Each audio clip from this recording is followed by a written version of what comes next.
বাস ধর্মঘটের দিন বাস না চালানোর জন্য বাস তুলে নিচ্ছে পুলিশ। এই মুহূর্তে আমি দাঁড়িয়ে রয়েছি মুকুন্দপুর এলাকায়।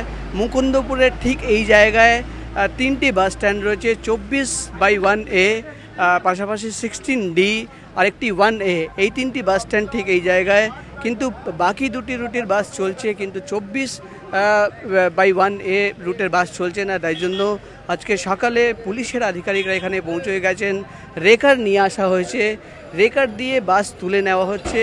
পুলিশের আধিকারিকরা যেটা জানাচ্ছেন কি, যেহেতু রাস্তায় বাস দাঁড় করানো রয়েছে তাই জন্য তারা বাস তুলছেন, কিন্তু আমরা দেখতে পাচ্ছি রাস্তার সাইডে বাস স্ট্যান্ডে বাস দাঁড়িয়ে রয়েছে, রাস্তার ওপরে বাস দাঁড়িয়ে নেই। তো পরিষ্কারভাবে বোঝা যাচ্ছে কি বাস না চালানোর জন্যই কিন্তু রেকার ডেকে বাস তুলে নেওয়া হচ্ছে। পুলিশের উচ্চপদস্থ কর্তারা এখানে এসছেন আর বাস তুলে নেওয়ার এখানে প্রস্তুতি চলছে।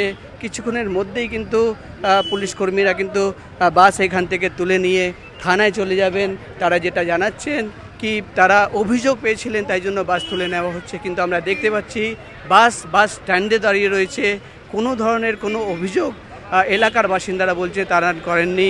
তো পরিষ্কারভাবে বোঝাই যাচ্ছে কি বাস না চালানোর জন্য বাস স্ট্যান্ড থেকে বাস তুলে নেওয়া হচ্ছে। ক্যামেরায় ভগিরেশ শর্মার সঙ্গে প্রকাশ সিংহ, এবিপি আনন্দ, মুকুন্দপুর।